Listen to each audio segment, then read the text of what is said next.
Oh, my sweet summer child, what do you know about fear?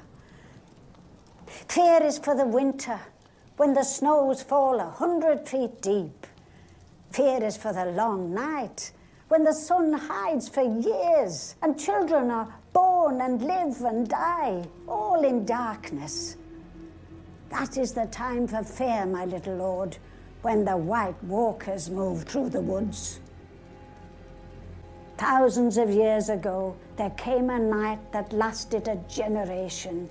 Kings froze to death in their castles, same as the shepherds in their huts.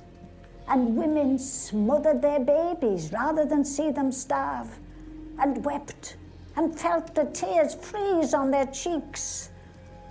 So is this the sort of story that you like?